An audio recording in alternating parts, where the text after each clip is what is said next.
Pane Cristo. O pão nosso de cada dia dá-nos hoje. Mateus 6:11. Aquele que vive a eternidade não se preocupa com o tempo. Literalmente, tem todo o tempo do mundo. Deus, bem como os seres espirituais eleitos, existem sem olhar para frente. O ontem, o hoje e o amanhã são praticamente idênticos quanto à experiência. Não são corroídos pelas angústias do amanhã. Nós, seres humanos caídos, que vivemos por causa disso abaixo da linha do tempo, é que nos vemos pressionados pela velocidade dos dias. Antes da queda, o homem também vivia a eternidade e, a exemplo dos seres perfeitos, não se via premido por qualquer preocupação ou ansiedade. O percurso início, meio e fim é a lógica da existência caída. Na eternidade, apenas as obras se encerram, mas não se apagam. A existência não acaba. Por vivermos uma vida na qual tudo passa, precisamos aprender a fórmula de, como cristãos, bem viver, a cadência de um dia. Precisamos assimilar a maneira de aproveitar o melhor possível, correta e justamente, o tempo que Deus nos franqueou nesta terra, ou seja, viver a vida de um dia. É isso o que aprendemos nas Escrituras. Ainda no Êxodo, Deus ordenou ao povo para que colhesse apenas a porção necessária para o dia. Se tomassem a mais, apodreceria.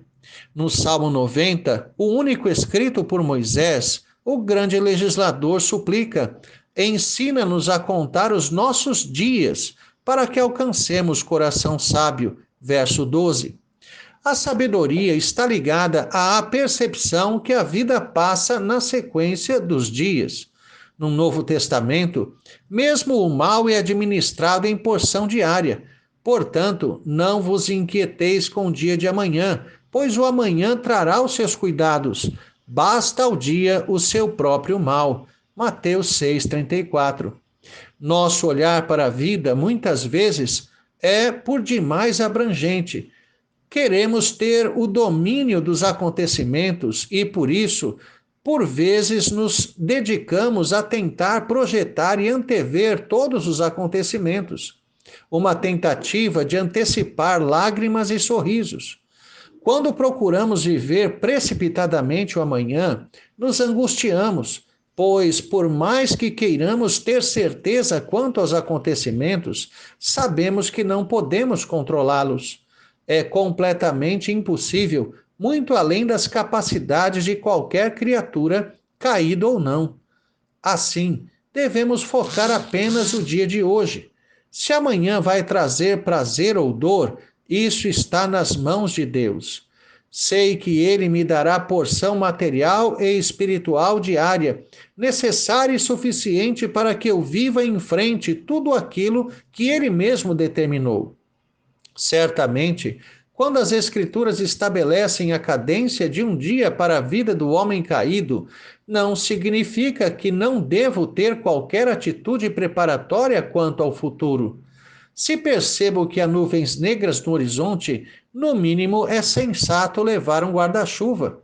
O problema está quando fixamos o olhar no futuro para viver o bem ou o mal que se espera, deixando de viver o presente. Importante também é compreender que o Senhor especifica aquilo que deve ser esperado. Ele nos ensina a pedir pelo pão. As primeiras 3 petições da oração do Senhor tangem assuntos divinos: seu nome, seu reino, sua vontade. O trio final fala das necessidades humanas: o pão, as tentações, o livramento do mal maligno, redundância necessária para se entender que não se trata das dificuldades terrenais, que até mesmo os ímpios enfrentam, como o acidente, a doença, etc., mas os embates com o reino das trevas. Inaugurando, pois, a tríade referente às necessidades dos crentes, fala-se primeiramente daquilo que necessitamos para a vida física. O pão é o alimento básico do judeu, como o arroz e feijão já foi para o brasileiro há algum tempo. A centralidade desse alimento para o judeu vinha já do Antigo Testamento, na figura do maná que praticamente se iguala ao pão, como aquilo que trouxe vida para eles no deserto. Exatamente por esse motivo, vemos nosso Senhor aplicando a mesma figura a si mesmo. Em João 6, ele afirma: Eu sou o pão vivo que desceu do céu. Se alguém dele comer, viverá eternamente. E o pão que eu darei pela vida do mundo é a minha carne. Verso 51. Embora claramente assuma papel de alimento, afinal de contas, nasceu em Betlehem, hebraico, casa de pão, a padaria. Nada tem a ver com aquilo que ensina na Santa Ceia. Aqui o contexto é o êxodo e o deserto, quando o Senhor sustentou com maná ao seu povo, não o seu sacrifício. Jesus é o cumprimento pleno da figura do maná, que concede vida eterna ao eleito. Da mesma forma que o maná veio de cima, ele também é o pão do céu que garante vida eterna ao povo. O diabo também propõe o pão, mas por caminhos alternativos, como tentação, como fez com o Cristo no deserto. Enfatiza a presente vida e os desejos do coração humano, por mais obscuros que possam ser. Somos ordenados a pedir e esperar o sustento apenas das mãos do Pai Eterno, que zelosamente cuida e alimenta a sua família humana, a Igreja. O pão era a base do alimento na época de Jesus.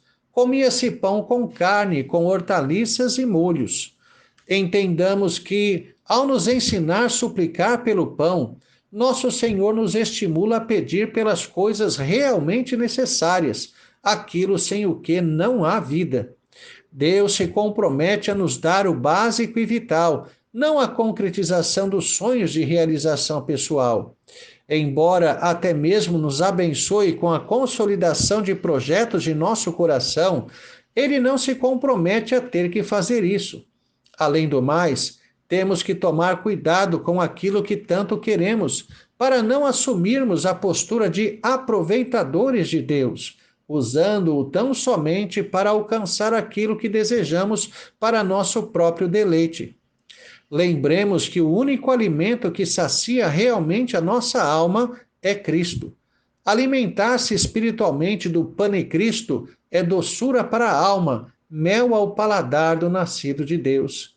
Desconfie de tudo o que você muito quer, pois possivelmente trata-se de um ídolo.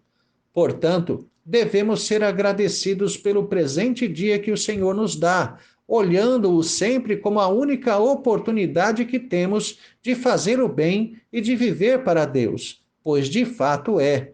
É o tempo que temos, um dia para viver. O sol sempre se levantará na manhã seguinte, conduzindo adiante na vida os que ainda não completaram o percurso e deixando para trás muitos dos mortais.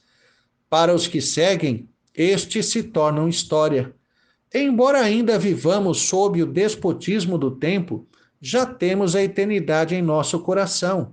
Viva na perspectiva da eternidade, não do tempo que se esvai. Essa é a segurança do crente. Dizem que a origem da palavra panetone está em um padeiro chamado Tone, que resolveu colocar frutas cristalizadas em seu pão. Curiosamente, tornou-se alimento básico do Natal. O verdadeiro pão natalino deve ser o pane Cristo, alimento que não enjoa, típico para todos os dias, não apenas para o Natal, representado até mesmo nas bênçãos do suprimento cotidiano. Tenha um excelente dia na presença do Senhor, Reverendo Jair de Almeida Júnior.